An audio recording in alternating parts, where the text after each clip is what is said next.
All right, on your notebook, in your notebook, not on it, in it, your title is underlined right here. Standard form of a linear equation. So please title it that. So I should be writing this down? You should.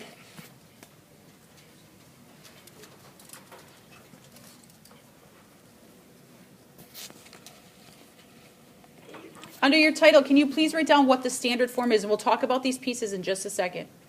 So standard form is ax plus by equals c. So we had slope-intercept form in the last chapter, and we learned how to use that form to graph equations really quickly. But as a mathematician, I realize that not all graphs can quickly be graphed using slope-intercept form, which means I need another strategy, I need another tool to use in order to graph in another way. And this is the form we can use to do that. So we're going to talk about the parts of it. We're going to talk about how you're going to use it for graphing today. So ax plus by equals c, and we're going to make you guys repeat that a lot because the only way we make the memory in your brain is if you do something with it. A, b, and c are constants. Constants is a fancy word for numbers. 3 is a constant. -2 is a constant. 0 is a constant. 1/2 is a constant. They're just numbers. So A, B, and C, every single equation could look different because in A, B, and C, I'll have different numbers in those spots.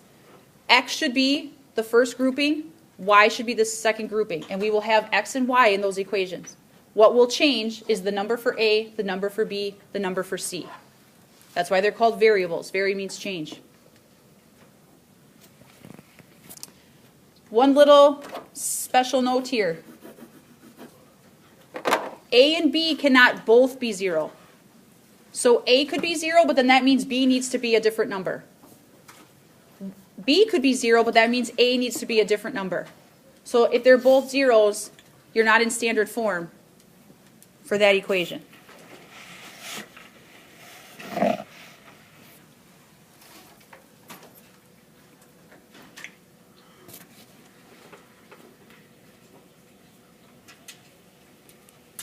Are there questions just on the form or what the word constant means? Okay, did everybody get the examples down? All right, go ahead and do that. Thank you to those of you who are following directions, though, and waiting for the information. Thank you. If we ask you to move stuff and put it into standard form, I'm going to stop and think. Standard form is what? Let's all read it together. Ax plus by equals c. So there's the recipe we need. So I'm going to come to this guy. Do I have an ax plus by equals c? Yes. Yes, because couldn't I do a plus negative here? Yes. So people get used to that, which is why we start with this one. They think it always has to be a positive b. That's not the case. But I could make this a plus -2 and we're good to go. Next one. Is this an ax plus by equals c? Tell me why not. There's no a. How many x's do you have? 1. So could I put a 1 there? Yes. In algebra at this level, do they put a 1x if we have just 1x? No, they put x because that is 1x. If there weren't any x's, they wouldn't put any there. And if there was more than 1x, they'd put a number there. Next one, 2x minus a -9y equals 36. Is this an ax plus by equals c? Do you see that pattern? Okay, so that is your form. Could it be a fraction? Do fractions exist? Are they a number? They are. So we have an ax plus by equals c, because I could make this a plus negative on the 8y. So we clear what standard form looks like. Okay.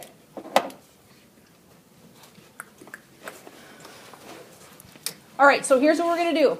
People look at this and they start freaking out. You don't need to freak out. You guys already know how to do this. We have used algebra almost all year to move stuff around in order to solve for something, correct? So sometimes we use algebra to move stuff around because we're trying to solve for x or y. Sometimes we move stuff around like in this last chapter because we wanted things in slope-intercept form. This time my directions say I'm going to convert these equations that are in slope-intercept form, right, y equals mx plus b, but I don't want them in that form. I want them in standard form.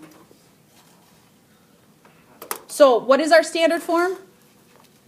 Ax plus by equals c. So as a visual learner, You don't have to do this, but my brain needs the recipe, needs that formula right above it, because I don't have to do too much thinking at multiple times. So I need ax plus by equals c. Is my equation in this order right now? Does that look like it? It does not. Because in this y equals 3x minus 8, are my x's listed first? So we got to move them. Then I need my y's. Is the y in the right spot? Yes. So we'll see. You think it's in the right spot? Okay, we'll check it out. Equals our plane number c, which is a constant. Oh, I know the He y needs to is- be on the right-hand side of the equation. So we'll see if he is. In algebra, the x's are over on the right-hand side of the equation. I need them over there. In algebra, what do we do to move stuff from one side of the equation to the other? I can't just pick them up and plop them there. Subtract or add. Okay, subtract or add. Tell me how you decide. If it's subtraction, then you have to use the opposite, so it's addition. Fancy math word for opposite. I forgot. Help her out. Opposition. Instead of opposite operations, what do we call them? Starts with an I. Inverse. Inverse. Oh. So we already know that, right? Haven't we already been doing inverse operations since like literally September 7th? Yes. Yes, solving equations we've been doing all year. You guys already know inverse operations. We're just going to use them with standard form now. That's old news. So like Natalie said, if this 3x is on this side of the equation, but I need him over there, I can't just put him over there. I have to do math. I have to do algebra to put him there. So I have to use inverse operations to move him. He's a positive 3x, so we're going to subtract 3x on both sides. You're doing this on your paper, right? Because you're awesome. When I do that, that cancels these 3x's on the right-hand side, which is what I wanted to do. I want them out of there. Okay, so on this left-hand side, what do I have? Can I combine these two things? No, because they're not what? The same. They're not like terms. We have x's, we have y's. We can't put them together. But I'm going to think about my form. Even though y is listed up top and x is listed after, in my standard form right here, who do I want listed first? The ax. So guess what? I'm just going to. Okay? So I have a negative 3x, right? Because we were subtracting him, which means he's negative. And is this a positive or a negative y? Positive. Positive. Plus y equals, what's left on the right-hand side? Negative 8. -8. So now I stop. And I think. Am I in the right order? Do I have my ax first? Plus my by equals my c constant. Is it in standard form? Yes. Dunzo. Question. Do we have to do the second step if we could just like look through it and there's 3x, there's y, and there's negative 8? Do we have to do the second step like minus 3x? Yes, because how are you moving the 3x to the other side? Oh. So you have to show the math you're doing to move that over there to prove that this is the order it should be in. Okay? This is your evidence that that's what happened. Good question. Okay, so let's look at number 2. Is this in standard form right now? No.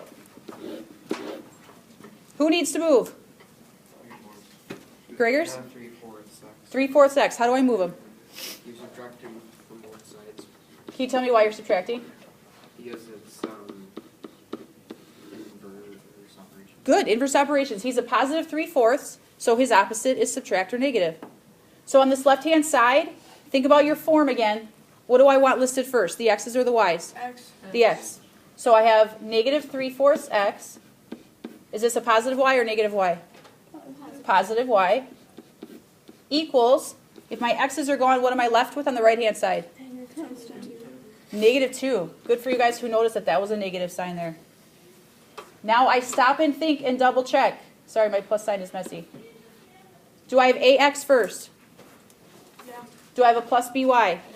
Do I have an equal c or constant? Yeah. Then I'm in the right form. Okay? So right now what I want you to do is try this one down here. The y equals negative 3x, negative 3.5x plus 7.8. Put it into standard form, please. What is that called? I forgot. Oh boy. Distributive property. So we distribute. Big deal. We did that back in September. What is 2 times x? 2x. What is 2 times negative 3y? 6. Negative 6. Negative 6y. Okay. See why we didn't need to cry?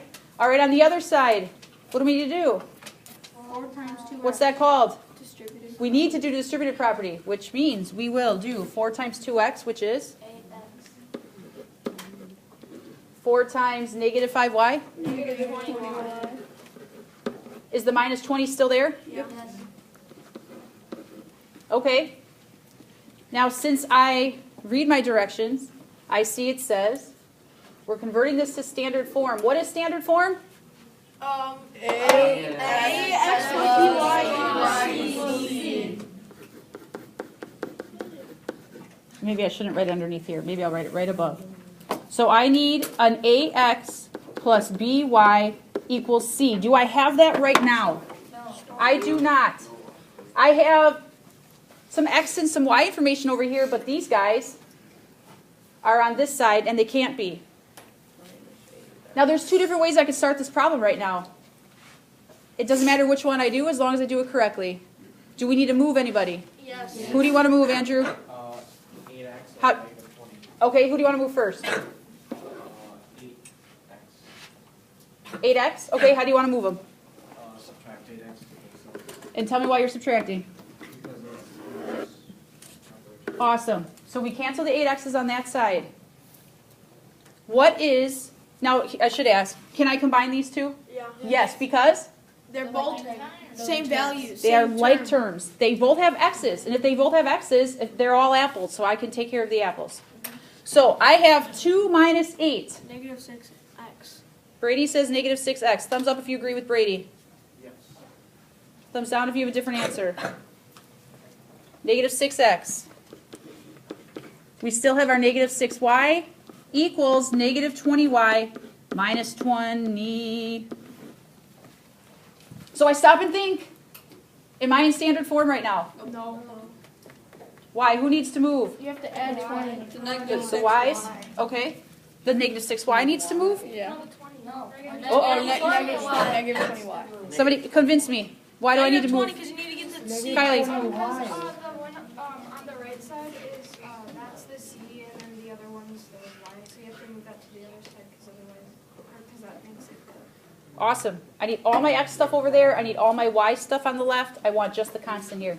So then I have a negative 20y. Jackson, what am I going to do with this negative 20? You subtract it. Add. No, add, Because? because it is in the bracket. Thank you. Now here's where, in your work, you guys, can you be careful where you write those y's? Because it'll make your next step easier. If I'm dealing with a y right here, I'm going to put my y's with y's. Does that make sense? Because if I start writing it over here by the x's, that's where we make silly mistakes, because we're combining the wrong like terms. All right, so that cancels my y's. I have y's with y's over here, correct? Yeah. Am I going to put this 20y with this 6x? No, they are not what? Like terms. Okay? Negative 6y with the positive 20y, are they like terms? Yes. So if I have a negative 6 plus 20, what do I have? Positive 14y. What am I left with on the right-hand side? Negative 20. For the third time, I'm going to stop and think. Yes. Have I met the requirements of standard form? What is standard form? Ax plus by equals c. Do I have my AXs? Yes. Plus my BYs? Yes. Do I have an equal sign? Yes. With a constant C? Yes. Dunzo. Do you see why there's no reason to cry over that? Yes. You know how to do all of it. Yeah, there's no reason to cry. It's okay. Sometimes he's just an emotional guy. He's a sensitive soul. It's okay, Chad. It's okay. So right now you guys should jot down this equation and jot down this table.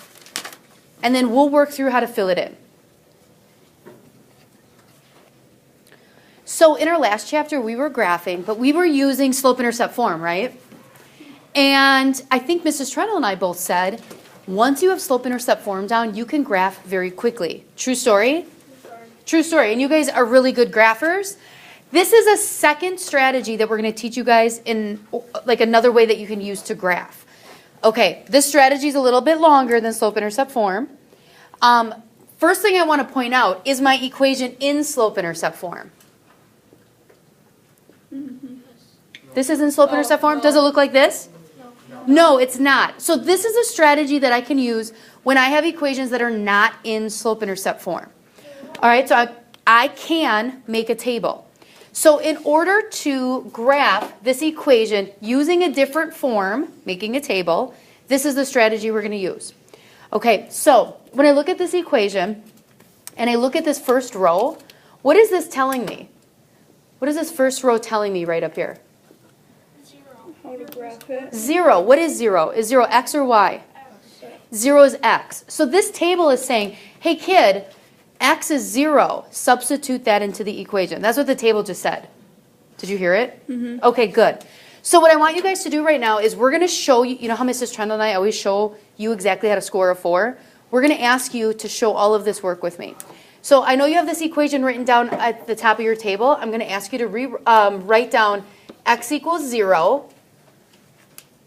So this is the work for when x is 0. I'm going to write down the equation. 2x minus 4y equals 16. So I'm communicating to the person that's reading my work that I'm saying I'm going to substitute 0 in for x. And I'm saying to the person that's reading my work, this is the equation I'm using. Okay? So now I'm going to do that substitution in my next row of work. So instead of 0 here, or excuse me, instead of x here, I'm going to put a 0. So I'm going to do 2 times 0 minus 4y equals 16. That says minus 4y right there. All right, what do I do next? Thinking back to chapter 1. You have to combine like terms. You have to combine 2 times 0. That's using order of operations, right? So now I'm going to multiply. 2 times 0 is 0 minus 4y equals 16. What do I do here, guys, if I have 0 minus 4y? What does that simplify to be? 4y. 0 minus. Negative 4. Negative 4y equals 16. Are you guys with me on that? Mm-hmm. Is y by itself? Yep. No. Divide by negative 4. And what would Mrs. Trendle ask you? Why am I dividing by negative 4? So to get the variable alone. To get the variable alone, and what am I using to do that? Division. Division, which is a Inverse operation. inverse operation. Okay, so what does y equal? Why is it negative? Positive divided by negative is negative. Okay, where do you think I'm going to put this in the table? The top right. Top right. So when x is 0, y is negative 4. All right, and I'm going to repeat that same process 2 more times. Except when I look at this 0, where am I going to put it? In the x spot. I'm going to put it in for y. Do you see the y there? Oh. So now I'm going to communicate to who's ever looking at my work. I'm saying I'm going to do y equals 0 right now. So make sure you write that down. The next thing I write again is my equation. Do I have Two- to write the equation first? Yes. Do I have to? Everybody agrees, right? Brady, you goofball. Okay, my second row of work. I'm going to put 0 in for which letter, x or y? Brady. So 2x minus 4 times 0 equals 16. All right, I'm going to go back to my order of operations. So I'm going to multiply right now. 2x minus 4 times 0. What's 4 times 0? 0 equals 16. What's 2x minus 0? 2x equals 16. I'm going to use those inverse operations again and divide both sides by 2. And I'm going to get x equals 8. Where am I going to put that 8? Peanut? In the column, the x column. The x column, right here, right next to the 0, right? Ladies and gentlemen, are you guys with me on that so far? Am I done? No, I have to do the third one, right? Okay, so where am I going to put this negative 4? In for x or y? X, all right. So I'm going to show my work. I'm going to say x is, what was the number? Negative 4? Yeah. Negative 4. So this is me showing all my work. I'm going to write my first row of work, which again is the formula or the equation. I'm going to sub negative 4 into, or in for x. So 2 times negative 4 minus 4y equals 16. Okay, now I'm going to go ahead and use order of operations to solve. So 2 times negative 4 is negative 8 minus 4y equals 16. I need to add 8 to both sides. You guys with me on that? Brady, you with me? Yep. Okay, what do I bring down? What's my next row of work going to look like? 4y equals 24. Thumbs up if you agree. Negative 4y, Why are you switching it to negative? because there's a negative front. Yep, so we can't drop that negative. If you guys know, if we drop a negative, the whole stinking thing's going to be wrong, right? Okay, inverse operations again. Divide both sides by negative 4. Y equals, what does y equal? 6? Negative 6. I'm going to go back up to my table, and I'm going to put a negative 6 in here. All right, ladies and gentlemen, I want you to look at your work. Look at the smartboard. You can't see all my work on the smartboard right now. All of that work is required. Starting with you telling me what you're going to substitute in, writing the equation. So you're going to do this, write the equation, and then you have to show all of this work. And then I have to fill in the table. Why can't we just do From- the regular thing? Wouldn't it be- What's that? Why can't we just do like the regular thing? Wouldn't it be faster? The slope-intercept form? Yeah. You know what? You're right. It would be a whole lot faster to use slope-intercept form. Wouldn't you guys agree? Yes. Okay, but where we're going in chapter 4, all of the equations are not going to be slope-intercept form friendly. So we need to have another way to graph, like in our toolkit. So this equation is a perfect example of why slope-intercept form is far easier and more efficient, but not all of them will be like that in slope-intercept form. Okay? From here, ladies and gentlemen, could I take this table and graph it? I could, right? Because right here I have my first ordered pair. All right, can I just graph it real quick on here? Somebody tell me, where would I find 0, negative 4? How would I graph that? Somebody besides Natalie. She's doing a lot of talking. Kylie? So you put the 0 on in the middle, Okay. and then you do. Help her out. How do I do 0, negative 4? Then you go down 4. 1, 2, 3, 4. Okay. So 0, negative 4 is right there. Let me use a different color. Greg, tell me how to plot 8, 0. You go up to y from the Okay. y-axis. I go up. You go up to y. No, look at this. This 8 is on the x though, hon. Oh, you go over to a on the x-axis. Okay, 1, 2, 3, 4, 5, 6, 7, 8. So here's 8, and then what do I do with 0? And then you apply since it's on the y-axis on 0. So right here. So that's the x-axis on 0, right? All right, and then my last point, how do I do negative 4, negative 6? So I start here. Andrew? You go to the left 4, 1, 2, 3, 4. you go down 6. 1, 2, 3, 4, 5, 6. Okay, my graph's not super accurate because I was just estimating. But then do you see how these 3 points are going to make a line? Okay, are you going to use a ruler or a straight edge when you plot your points? Yes? Okay. So just like in chapter 3, you'll still have to use a straight edge, arrows on both sides. Thumbs up if you're good to go on that. Okay.